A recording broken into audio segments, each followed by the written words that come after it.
അച്ഛാ, എനിക്കിപ്പോഴും അച്ഛനോട് സ്നേഹവും ബഹുമാനവും ഒക്കെയാ. കാരണം എന്നെ ഇന്നത്തെ അവന്തികയാക്കിയത് അച്ഛനാ.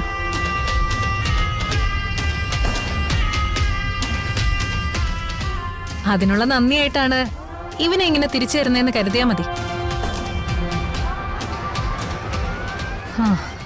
എന്റെ അച്ഛനെ നിങ്ങൾ ചതിച്ചില്ലായിരുന്നെങ്കിൽ ഞാനൊരു പാവം പെണ്ണായിട്ട് നിങ്ങളുടെ കൂടെ ജീവിച്ചേനെ.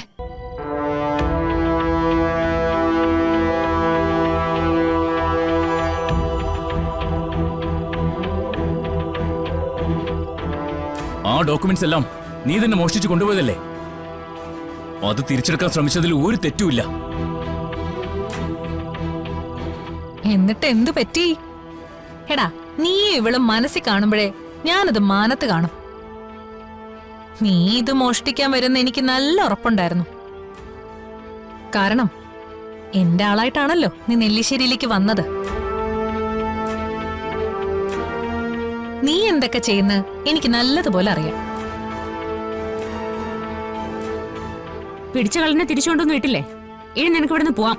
ഹാ, ഷോ, നീ എന്താ മിണ്ടാത്തെന്ന് നോക്കിയിരിക്കായിരുന്നു ഞാൻ. ദേ, നീയും ഇവനും കൂടി ചേർന്ന് കാണിക്കുന്ന കൺകെട്ട് വിദ്യ ഉണ്ടെന്നും എന്നെ തോൽപ്പിക്കാൻ കഴിയില്ല.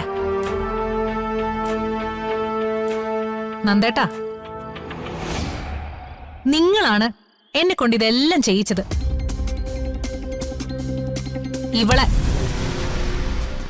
ഇവളെ ഒഴിവാക്കിയാൽ തീരാവുന്ന പ്രശ്നമേ ഉള്ളൂ നമുക്കിടയിൽ. മതി നിന്റെ സംസാരം. സ്വത്തും പണവും പോയതൊന്നും ഞാനിപ്പോ പ്രശ്നമാക്കുന്നില്ല.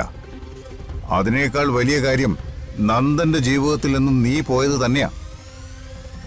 എന്നെ ചതിച്ച് നീ നേടിയതൊന്നും നിന്റെ കയ്യിൽ നിലനിൽക്കില്ല. നന്ദ, ധനുഷിന്റെ കെട്ടഴിച്ചോട്.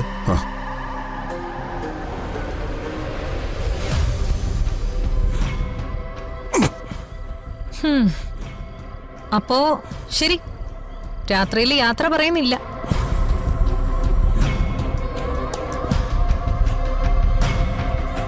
പോയിട്ട് വരട്ടെ അച്ഛാ.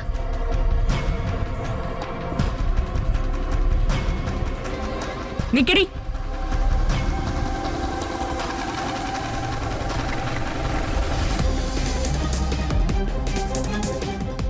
അങ്ങനെ അങ്ങ് പോയാലോ? നീ പറഞ്ഞതൊക്കെ സത്യം. ആ ഡോക്യുമെന്റ്സ് മോഷ്ടിക്കാൻ തന്നെയാ ധനുഷ് അങ്ങോട്ട് വന്നത്.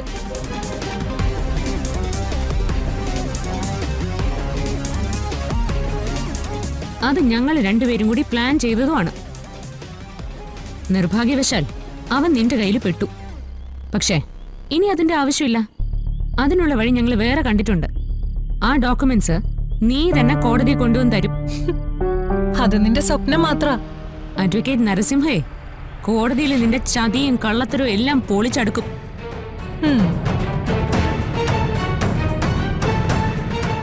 ഇപ്പൊ അഡ്വക്കേറ്റിന് അതൊരു വാശിയും കൂടിയാ. നീ അദ്ദേഹത്തെ പണം കൊടുത്ത് സ്വാധീനിക്കാൻ ചെന്ന കാര്യമൊക്കെ അദ്ദേഹം പറഞ്ഞു. അവിടെ നിന്ന് നാണം കിട്ടി ഇറങ്ങി പോരേണ്ടി വന്നില്ലേ നിനക്ക്?